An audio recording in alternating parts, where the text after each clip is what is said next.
The body was found on Kurzgasse. That's just steps from the boulevard. I'll meet you there. All right. Dirk, you too.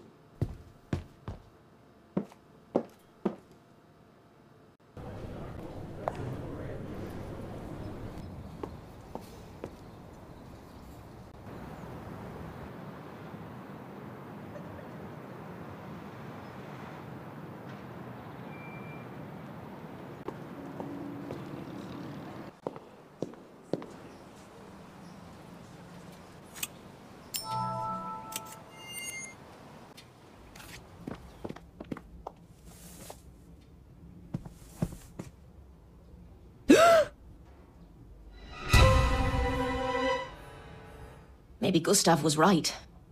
Maybe I do bring bad luck wherever I go.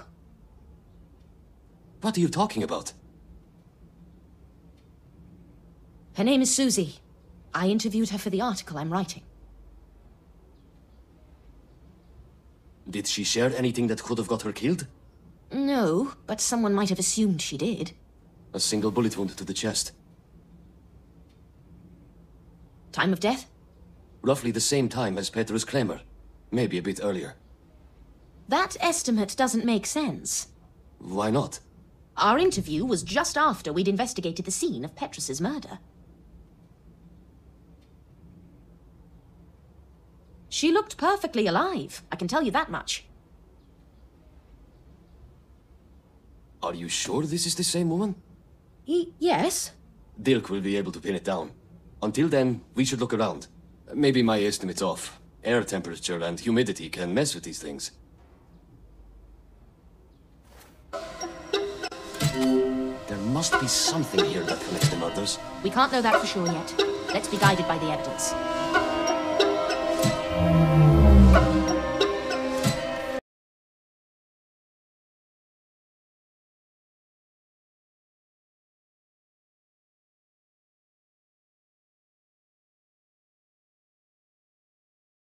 I found a cartridge case.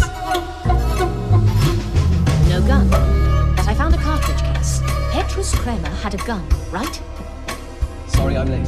Give me the cartridge case, would you? I'm running an analysis. I'll let you know if it was fired from Petrus's gun. That's strange. What? Her ID reads Mitzi. She already had a different name that she went by professionally. Why have another one? She could have been up to something illegal. I'll check whether the document was forged. Anything else that seems odd about the passport? She appears to have a husband. She might have been hiding her money-making methods from him. Maybe he found out and things got out of control. I wonder where the owner of this apartment is. What do you mean? There are lots of items here suggesting a single man motive. Worn-out men's trousers, shoes, and these dirty things. Simple vulgar. As I recall, the apartment belonged to Marie Paget. She had no heirs. Looks like some crook took advantage of the situation. Anna, you have to see this.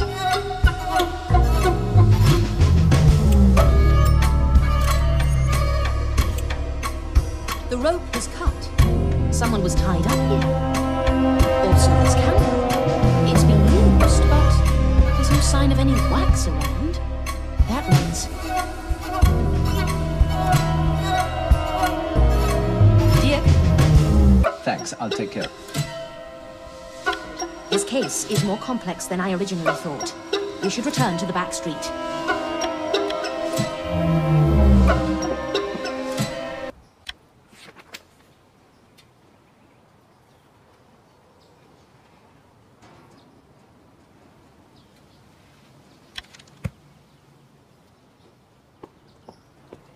Are they looking for anything in particular?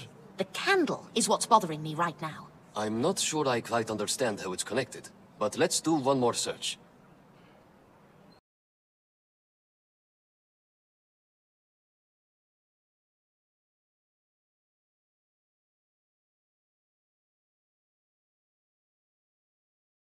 Found a candlestick. There it is. Give it to Dirk to check for fingerprints and traces of blood. A candlestick? Yes. I think the detective was hit by it. How did you know it would be here? There was a candle on the floor in the room. It had been used, but I couldn't see any candle wax on the table. Maybe Dirk will find traces of blood on it too. Right. I'll give it to him. We should visit Mitzi's place. Find out why she introduced herself as Susi. Good idea. Let's go.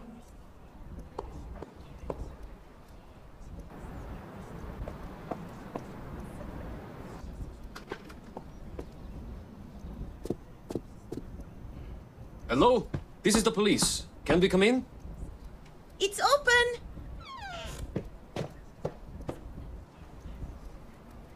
Good afternoon, officer. How may I help? How? My God. You look just like her. Anna, what's going on? Do you know Mitzi Viget? Yes, she's my twin sister. Anna, please don't tell Lulu. She thinks I'm leaving here alone. I'm afraid it doesn't matter now. I have some bad news. No. Mitzi was killed. We're trying to figure out what happened. What? I had a feeling this was about her. We've always had this special bond, but recently we drifted apart. We were... I am sorry for your loss. I personally promise you we'll get to the bottom of this. We're building a timeline. Could I ask where you were yesterday between 12 and 2 p.m.? Anna must have told you what I do for a living. I was with a client at the time. Do you happen to know the client's name? I'm afraid not. Most clients don't share their names. What about your sister? Was she working at the time? She did have a regular client. They would meet at 12 p.m. 2-3 times a week. Whenever I asked about the man, she dodged the question. She seemed almost scared. She didn't say much about him, but I'm guessing he was dangerous. Do you have any details that might help us track him down? I'm sorry, I've told you literally everything I know about the man. Mitzi was married. Could you tell us about her husband? Johann Stumpf. He was a miner. He worked at Riedhof. They lived together in a village. It was built near the mine to house the miners. The site was shut down in the 1920s. After that, he got a job as a locomotive fireman on the Bern-Zurich train. They couldn't afford an apartment in Zurich. That's why he was living in that little village. After every trip, he would stay here with Mitzi. Check her belongings for a notepad. It should have his other address in it.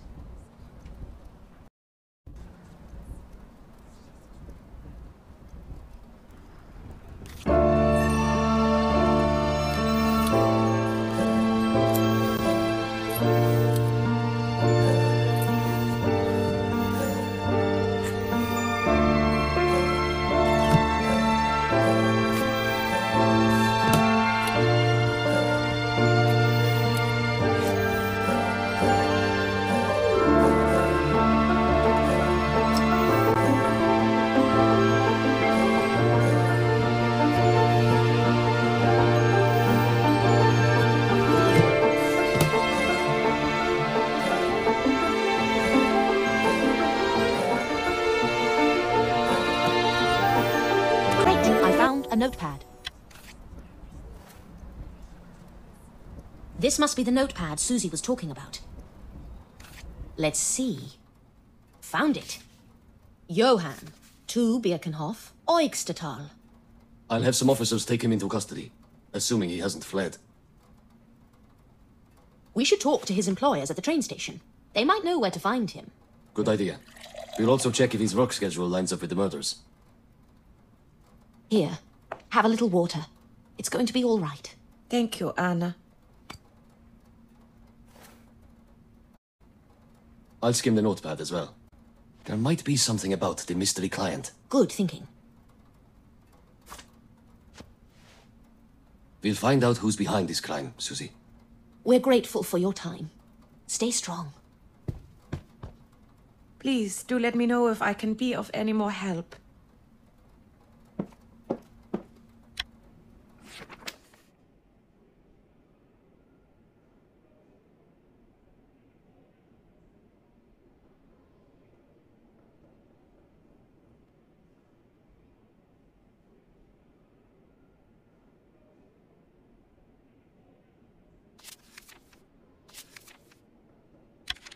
Do you believe her? I don't think she's being completely honest with us. Finding Johann is key to the investigation. The black fingerprint. There is a good chance it's his, given that he shovels coal for a living. Johann also hasn't reported that his wife is missing.